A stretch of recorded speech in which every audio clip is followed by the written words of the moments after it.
45 वर्षदेखि 55 वर्षको उमेरको महिलाहरू हुनुहुन्छ भने हामीमा भेटघाट हुँदाखेरि के कुरा हुन्छ एकछिन सोच्नुस् त।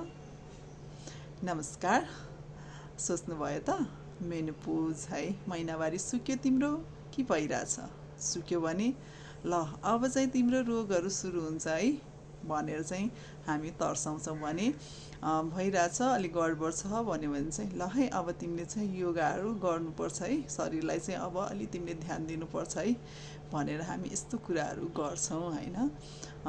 मेनोपोज के हो त भन्दाखेरि 12 महिनासम्म चाहिँ तपाईँको चाहिँ महिनावारी पटक्कै नहुने होइन, यसलाई चाहिँ मेनोपोज भनिन्छ होइन।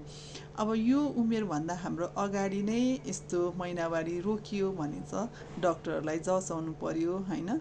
अनि अब यो 45 देखि 55 वर्षको उमेरमा चाहिँ अब महिनावारी कहिले हुने कहिले चाहिँ होइन फेरि नहुने अथवा कहिले हप्तामा एकचोटि 15 दिनमा एकचोटि होइन यसरी चाहिँ महिनावारी भइरहेछ थोरै थोरै भने त यो नर्मल नै भयो, तपाईँलाई केही इफेक्ट गरेको छैन होइन, गाह्रो गरेको छैन भने यो चाहिँ हामीले मेनोपोज हुन लाग्यो भनेर सोच्दा पनि भयो होइन।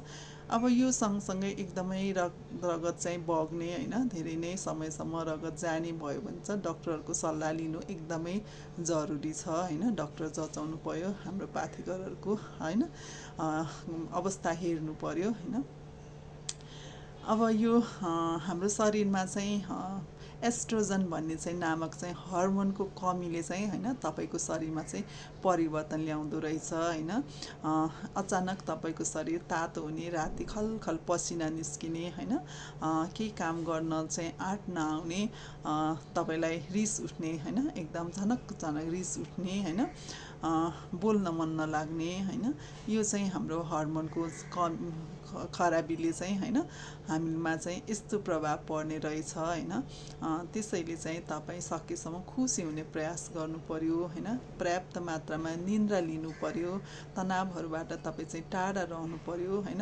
अब तपाईँ यसरी रिसाइरहनु भएको छ, तपाईँ गाह्रो मानिरहेको छ भने पनि परिवारहरूले चाहिँ यो उमेरमा चाहिँ बुझिदिनु पर्यो कि कतै मेनोपोज हुन लागेको त छैन अथवा भइरहेको त छैन भनेर चाहिँ तपाईँको कामहरूलाई चाहिँ हात बढाइदिनु पर्यो होइन। छोराछोरी श्रीमानले चाहिँ तपाईँको कामहरू चाहिँ मा साथ दिनु पर्यो होइन, उहाँहरूले बुझिदिनु पर्यो होइन। कसरी तपाईँलाई खुसी राख्ने भन्ने चाहिँ उहाँहरूको पनि हात छ, प्रयास गर्नु पर्यो होइन। अनि तपाईँ पनि अलिकति खुसी हुने प्रयास गर्ने, हल्का एक्सर्साइजहरूमा बढी ध्यान दिने, पौष्टिक खानेकुराहरू खाने होइन, भिटामिन डी युक्त खानेकुराहरूलाई तपाईँले चाहिँ जोड दिनु पर्यो होइन।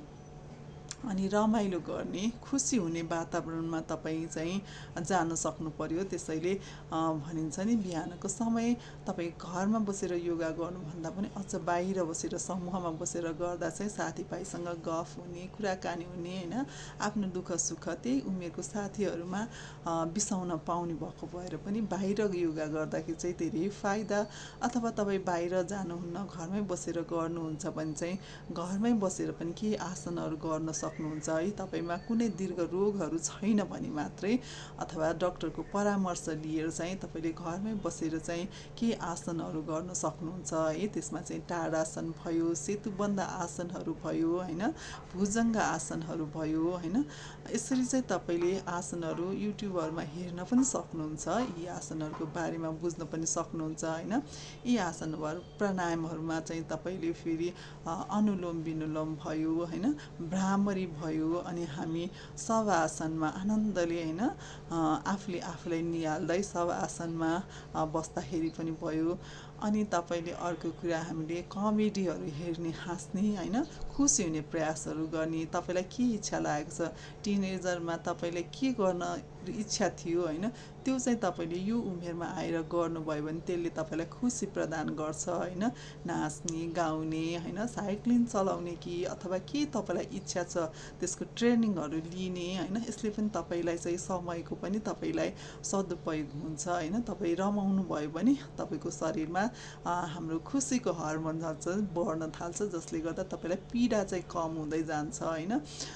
त्यसैले यी कुराहरूमा पनि हामीले चाहिँ विशेष ध्यान दिन दिने गर्ने होइन, यो कुनै रोग होइन। मेनोपोज भनेको यो भएपछि सुक्नुपर्छ नै होइन। त्यसैले तपाईँलाई नराम्रो कुराहरू असरहरू पार्न नदिन चाहिँ यी कुराहरूमा चाहिँ तपाईँले विशेष ध्यान दिउँ होइन। पर्याप्त मात्रामा सुतौँ, आनन्दले सुत्ने प्रयास गरौँ, निदाउने प्रयास गरौँ, हाँसौँ होइन, रमाउँ।